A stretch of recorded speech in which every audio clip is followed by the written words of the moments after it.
Saludos, alumno del Colegio Orión. En esta ocasión vamos a hablar acerca de biología. Bueno, es el tema de la semana pasada, pero vamos a ver acerca de la práctica, ¿ya? La zona donde dice actividad de su libro. Van a resolverla conmigo para que ustedes puedan reforzar un poquito más el tema y luego continuar con el tema de esta segunda semana. Actividades. Tenemos ahí algunas preguntas las cuales van a desarrollar conmigo. Seguidamente las actividades vienen lo que es en la sección de libro practicando en clase. Y finalmente tarea para la casa. Esas dos últimas secciones las van a desarrollar ustedes y conmigo van a desarrollar las actividades. Este es el tema de la semana pasada. A ver, pregunta número 1 dice, ¿y cuál es el objeto de estudio de la biología? Bueno, estudia a los seres vivos y en su conjunto a todas las ramas que éstas conllevan. Pregunta 2. ¿Es considerado el padre de la biología? Es el padre Aristóteles. Es uno de los primeros en los cuales clasificó a los seres vivos entre plantas y animales. Más adelante vinieron otros tipos de clasificaciones por Carl von Linneo, la cual la vamos a ver más adelante, o quizá ya la hemos visto la semana pasada. Pregunta 3. Propusieron la teoría celular.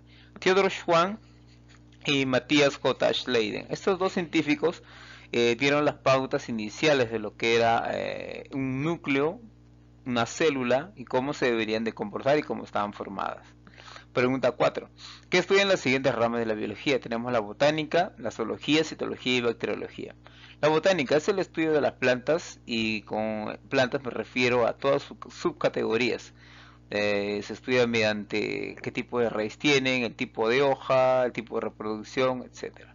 Zoología es el estudio de los animales, sí, estudia los animales y sus subcategorías, como por ejemplo en mamíferos, no primero, disculpen, en cordados y no cordados, o sea con hueso o sin hueso, luego de ello vendrían categorías como son mamíferos, aves, peces, anfibios, reptiles, etcétera. Luego tenemos la citología, que es el estudio de la célula.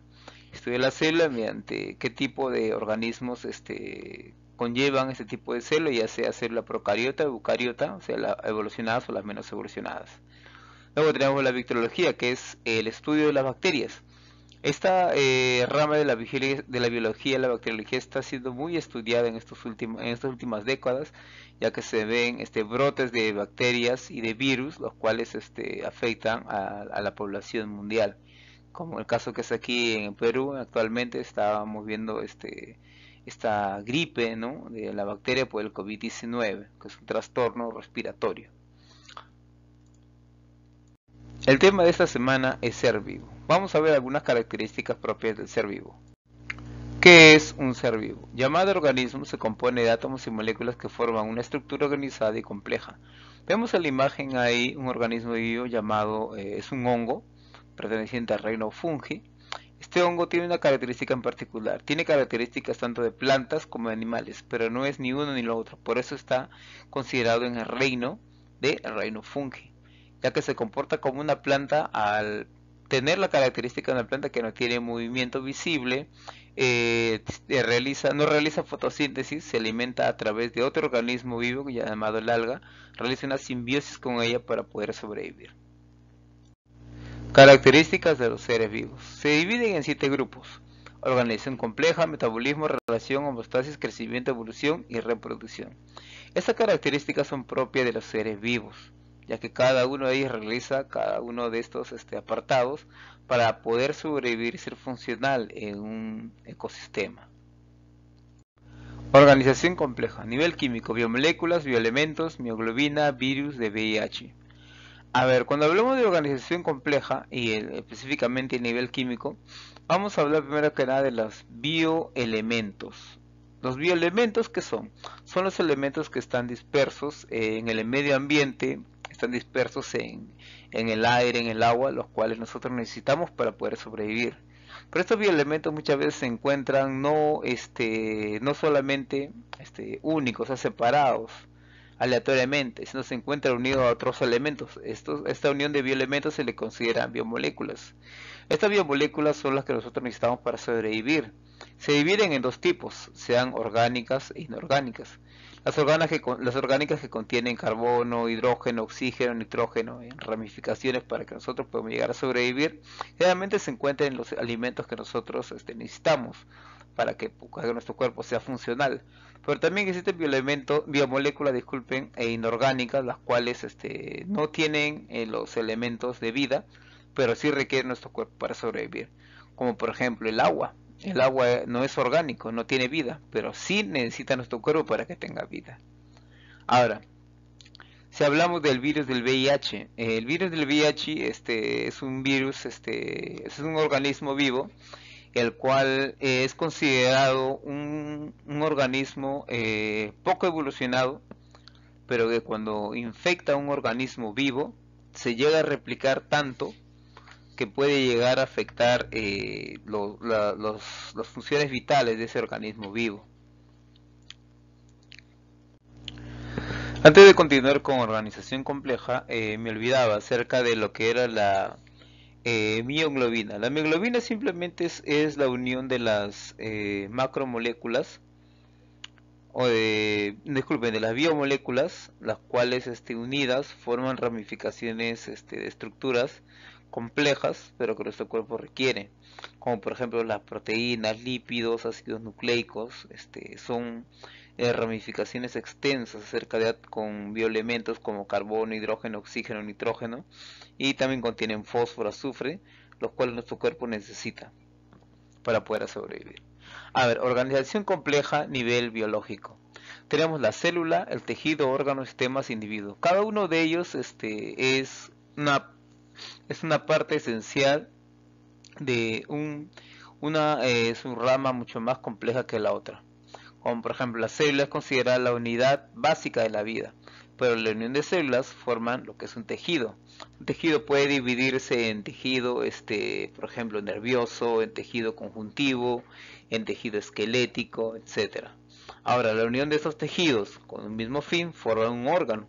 Un órgano desempeña una función vital, ya sea para excretar en la orina heces, para excretar sudor, como también para que algún tipo de órgano funcione, como el corazón. La unión de estos órganos en común forman un sistema, como por ejemplo el sistema excretor, que necesita de la vejiga, necesita de riñones, necesita de conductos para poder excretar la orina, de igual manera para poder excretar las heces, o inclusive para poder excretar sudor a través de la piel. La unión de estos sistemas en conjunto forman a un individuo, a una especie. Ese es el nivel biológico.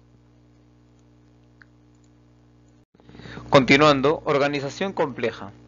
Nivel ecológico. Población, comunidad, ecosistema, bioma y biosfera. ¿Qué es una población? Una población es un conjunto de especies del mismo tipo. Por ejemplo, podría ser un cardumen de peces, podría ser una manada de aves, una jauría de lobos, etcétera, que tienen en común todo eso, que es un grupo de la misma especie que anda en conjunto. En seres humanos igual se da, por ejemplo, la población de Huancayo. ¿Por qué decían población? Porque todos los que han nacido en ese lugar son de Huancayo, ¿cómo se llama? Son huancaínos, son propios de la misma ciudad, son naturales de esa misma ciudad, tienen características físicas, tienen un idioma propio, que he hecho quizás, ya de los cuales los conforman una población. Pero ¿qué es una comunidad? La comunidad ya es un conjunto de especies que conviven entre ellos en un mismo lugar, como puede ser aquí en San Juan de Origancho. Esto podría ser una comunidad. ¿Por qué? Porque aquí en San Juan de Origancho hay personas que vienen de Ayacucho, otras que vienen de Apurímac, otras que vienen de Ica, de Iquitos, vienen de la costa, de la sierra, de la selva. Cuando habitan aquí, se les considera una comunidad. Y un ecosistema, ¿qué es lo que es? Y es el conjunto ya de comunidades, de poblaciones ya que viven en un determinado lugar, juntamente con los factores abióticos, los cuales no tienen vida pero que son necesarios para su subsistencia, como son el agua, la luz solar, la tierra, rocas, etcétera. Y un bioma, ¿qué es? Es un conjunto de ecosistemas. Ya hablamos de ecosistemas acuáticos, terrestres, aéreos, los cuales habitan un determinado lugar, una gran extensión de lugar, de espacio geográfico, considerado un bioma. Una biosfera ya se refiere a todos los biomas que hay en la Tierra, es a nivel planetario. Tenemos el metabolismo. El metabolismo se divide en dos características básicas y únicas del ser humano, una de las cuales es el catabolismo y el anabolismo. Una es contraria a la otra. Por ejemplo, el catabolismo dice que es el rompimiento de moléculas grandes a pequeñas. ¿Y cuando se da este catabolismo? Es cuando una persona utiliza la energía que está almacenada para poder utilizarlo, como por ejemplo para nosotros caminar, correr, hablar o realizar algún tipo de actividad física. Ya requerimos que este catabolismo se desarrolle en nuestro cuerpo para que esta energía pueda ser liberada. Las que están almacenadas en grandes proporciones se liberan en pequeñas para que nosotros podamos hacerlas útiles. Y el anabolismo es lo contrario, como por ejemplo se forman, dice, a partir de grandes moléculas, no, o sea, moléculas grandes a partir de moléculas pequeñas. ¿Cuándo se da este anabolismo? Cuando una persona está en reposo, como por ejemplo cuando descansa, cuando duerme, ¿no? Este anabolismo se presenta y la energía que está en nuestro cuerpo se almacena cuando queramos ser utilizada hacia un futuro. Ahora, ¿de dónde obtenemos esta energía? Como vemos ahí en el gráfico, esta energía se obtiene a partir de los alimentos que nosotros consumimos. Vemos ahí una persona que está consumiendo una hamburguesa, una mandarina, una verdura, etcétera. Todo eso, nuestro sistema digestivo lo transforma en energía y lo almacena o la utiliza dependiendo de la necesidad de cada persona. Relación. Se divide en tres aspectos: adaptación, movimiento e irritabilidad. Adaptación dice que es la respuesta frente a las adversidades. Bueno, esto es algo común y algo que muchos vamos a experimentar y seguimos experimentando, adaptarnos a una adversidad, ya sea en algo bueno, algo malo, y es qué respuesta nosotros damos, cómo enfrentamos esta adversidad, ya sea económica, ya sea emocional, etcétera. Movimiento, acción, desplazarse, claro, todos los seres vivos tenemos este movimiento, inclusive las plantas tienen movimiento, pero este movimiento es lento, es pausado al momento de crecer, se mueve, no es visible como nosotros que podemos correr, saltar, etcétera. Luego tenemos la irritabilidad. Dice que es respuesta a un estímulo momentáneo, claro. Por ejemplo, cuando nosotros nos molestamos por algo, no nos gusta, nos inquieta, es un estímulo que nosotros tenemos negativo. Pero también existen los estímulos positivos, los cuales nos pueden llegar a reaccionar bien, como por ejemplo un abrazo, un beso, una caricia. Ya es un estímulo positivo que también tiene una respuesta. Homeostasis. Consiste en mantener el equilibrio interno de un organismo. Ejemplo de ello: cuando una persona corre, salta, grita, hace un despliegue de energía y lo hace a un ritmo constante, ¿qué ocurre en nuestro cuerpo? Empieza a sudar, a perder energía. Y cuando dice que es el equilibrio interno, quiere decir que hay señales que manda el cerebro a tu cuerpo para que esta energía que se ha desgastado se recupere. ¿Y cómo lo hace? Mediante el alimento, sensación o ganas de consumir algún tipo de alimento. Entonces este equilibrio se mantiene. Igual en el sudor. Nosotros perdemos sudor, estamos sudando por el calor o algún ejercicio físico, el cuerpo manda señales para tomar agua, entonces nos da sed. Tomamos agua y así restablecemos ese equilibrio interno en el organismo. Crecimiento. Se da de dos tipos: unicelular y pluricelular. Unicelularmente se da mediante el aumento del volumen celular. Claro, ya sea una célula que nosotros tenemos de una planta, de un animal, ¿no? Todo ser vivo tiene algún tipo de crecimiento. Cada crecimiento no es igual a uno u otra especie. Ya algunos se da cierta distancia, y otro tiene un crecimiento prolongado, ¿no? Como por ejemplo las plantas en árboles, por ejemplo, su crecimiento se viene dando durante muchos años y siguen creciendo.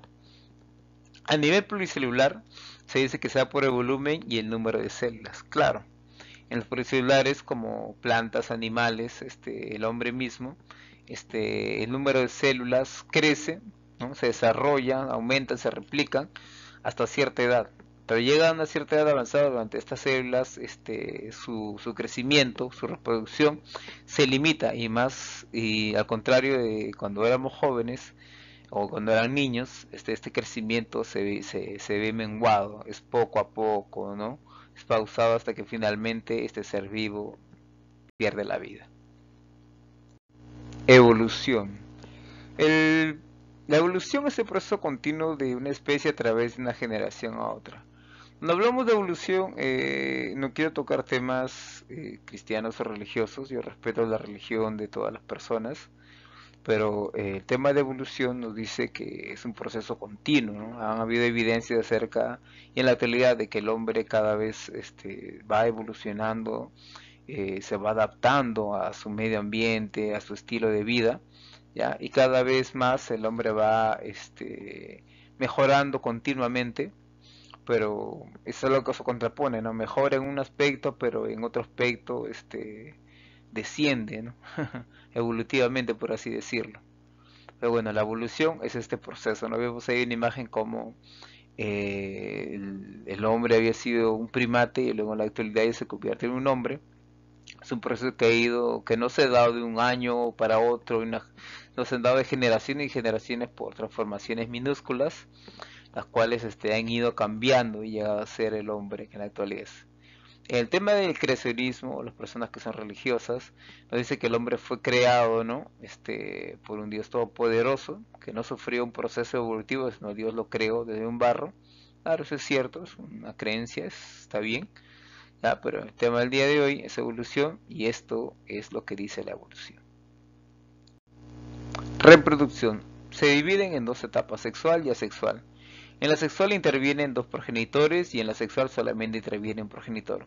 ¿Cuál es la diferencia entre ambas? En que en una reproducción sexual donde intervienen dos progenitores, la nueva especie que surge con características genéticas tanto del padre y la madre y tiene un patrimonio rico en cuanto a genes. Tiene características que la madre puede ir heredando de padre a hijo, de igual manera el padre que hereda de padre a hijo. Acá cuando nace este nuevo hijo tiene un patrimonio generacional, genético único.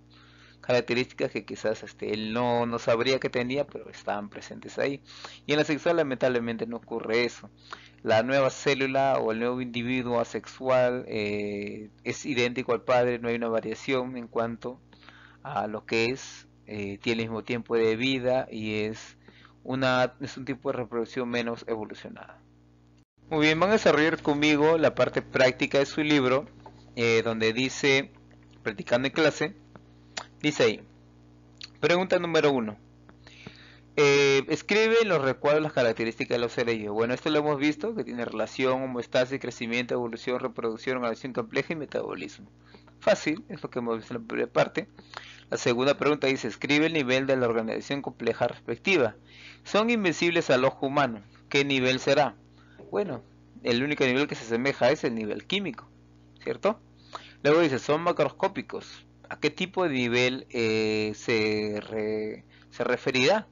Bueno, son macroscópicos, estamos viendo de macro, es un nivel superior, se puede ir en el nivel ecológico, ya que se pueden llevar hasta, inclusive el nivel ecológico, hasta la biofa a nivel mundial.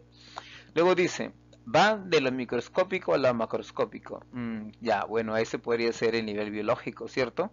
Porque a ese nivel nosotros podemos visualizar cómo ha ido desde una célula microscópica hasta un individuo, un nivel macroscópico. Continuando, pregunta número 3. El metabolismo se divide de la siguiente manera. Bueno, son dos las que hemos visto, anabolismo y catabolismo. Una cuando almacena la energía y el otro cuando las libera. Luego dice, completa adecuadamente. Pregunta 4. ¿Es el proceso continuo de transformación de las especies a través de los cambios producidos en de sucesivas generaciones? Claro, nos estamos refiriendo aquí a la evolución. Pregunta 5. ¿La reproducción sexual se diferencia de la reproducción asexual en qué? Bueno, lo acabo de decir hace un momento, que en ambos intervienen un progenitor y en el otro dos, y se diferencian en qué? En que en la cantidad de progenitores y además también se puede diferenciar entre ellas porque en una tiene cambios generacionales genéticos únicos y en el otro es igual. Pregunta 6. La concentración de electrones de azúcar, la concentración de electrones, de azúcar en la sangre y la temperatura regulada por la sudoración son ejemplos de que, como hemos dicho, era la homeostasis, ¿no? Que regula todo tipo de características físicas en nuestro cuerpo, esa sudoración, temperatura, etcétera. Muy bien, alumnos, hemos llegado al final de esta clase. Dejé como una tareita para usted desarrollar las siguientes secciones. Una, lo que es actividades, y dos, tarea para la casa. Muy bien, será esta oportunidad. Dios le bendiga.